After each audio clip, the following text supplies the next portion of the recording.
I'm Travis Carlton. You're watching for BassPlayersOnly.com.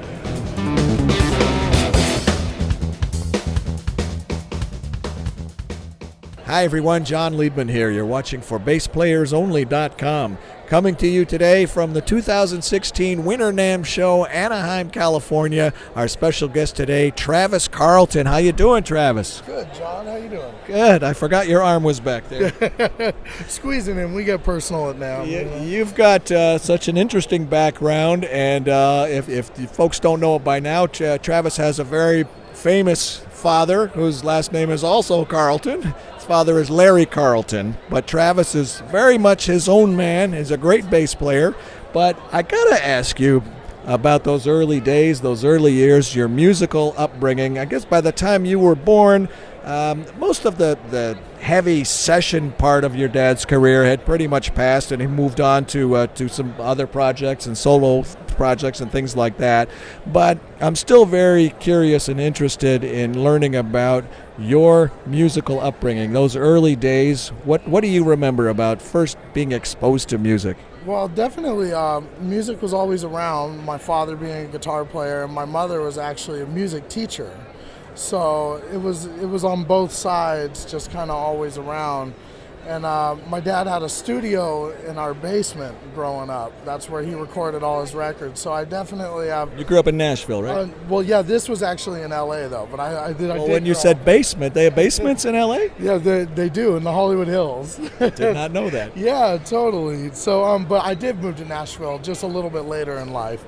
But early on, yeah, I can remember in our house, Dad having sessions over there and going downstairs. Me and my sister would have to wait for the recording light to go off before we could actually go in the room.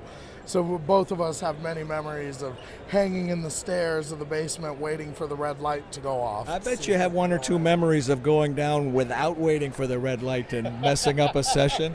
Oh yeah, at least one. Okay. You get the not so happy parents at that point.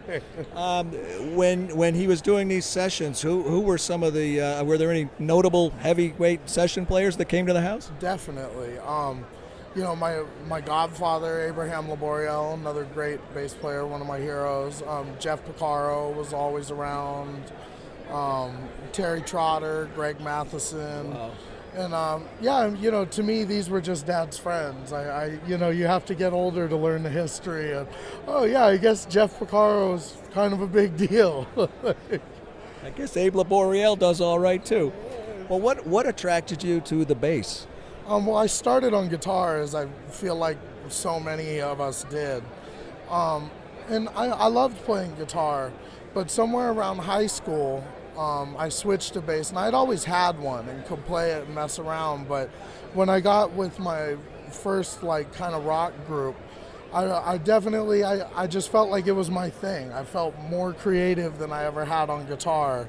Like guitar, I was always just trying to learn stuff and then regurgitate that, yet somehow on bass it felt really natural to me. Okay. I interviewed Scott Henderson just today, as a matter of fact, for our other website, for guitarplayersonly.com, and your name came up. Mm-hmm. So tell me about that gig. He's very excited about the upcoming record, by the way. Or no, the new record that's out. Just came out. I'm playing with Scott. It's like school every night. That's kind of like a boxing match, and I never win. No, Scott's incredible. And yeah, the new record, Vibe Station, was a lot of fun to make. I mean, Scott's writing is very interesting and intricate, to say the least. So it was a lot of homework for me. And actually, I think I just saw one of your interviews with Ernest Tibbs. Oh, yeah. Who was one of my teachers before, but Ernest just subbed that gig for me too, and that was the whole talk afterwards. He's like, man, there's a lot of homework. It's a lot of homework. Well, tell me a little bit more about that gig, because you've been doing it a long time. You travel with that with that trio, and you perform, and you go sometimes overseas. All the time. That's we just finished a 6-week tour that started in Scandinavia, went to Russia, Kazakhstan, Western Europe, and then straight down to Chile, Argentina. Wow. Brazil. So that is a lot of the planet you just mentioned. yeah, and over the course of 6 weeks, you got just enough time to do the gig and do the gig. Hop on another plane. Right. And I understand you're a big fan of Xotic basses. Oh, yeah. Why is that? Because they sound incredible. I mean, I've been playing my XJ5 for, I don't know, 6 years now, and I don't even think about another bass. When you find something that's just home, that it's, that bass is turned into home for me. That's home base. And there's something about, when you really connect with the way an instrument feels and reacts to your touch and your thing. That's what you're looking for, and Xotic for me has been that. How about the future, Travis? What else would you like to do? When you set out for a career in music, was there something way back then that you wanted to do, or did something come up? Is there a project? Is there something special that, one day I'm going to fill in the blank? Oh, man. So much. I can say there's two answers to that. One, when I first decided to do this professionally, my only thought was, if I can make enough money to pay rent playing bass, that would be incredible.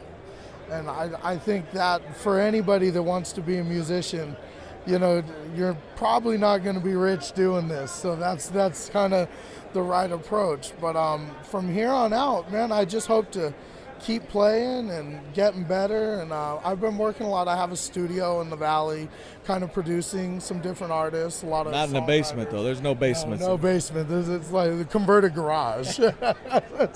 But yeah, so I've definitely been working more on like the production side of the world, producing and mixing some albums for people. I have a band, Groove Legacy, with some friends that we just finished the CD recently, so hopefully that'll pan into some gigs and some stuff. And maybe try and do a record in the next year. We'll see what happens. All right, well, you be sure to let us know, and we'll be sure to let them know. Last question, Travis. What would you be if you were not a bass player? You can't say a guitar player. Something outside of music. Outside of the music world. Well, I always joke that I was really lucky to get this because I'm not good at anything else, and I'm barely good at this. So, I don't know, man. I guess I would have to probably be something, maybe some kind of social work or something. Okay. I can get into like helping people. Well, very good, because there are a lot of people that need a lot of help. And by the way, I think you're selling yourself a little short. You are a damn good bass player. Keep it up. Travis Carlton, great getting to know you. Congratulations on all the projects. Keep and the new record, Vibe Station. Vibe Station with the Scott Henderson Trio. With Travis Carlton from the 2016 Winter NAMM Show, I'm John Liebman. You're watching for BassPlayersOnly.com.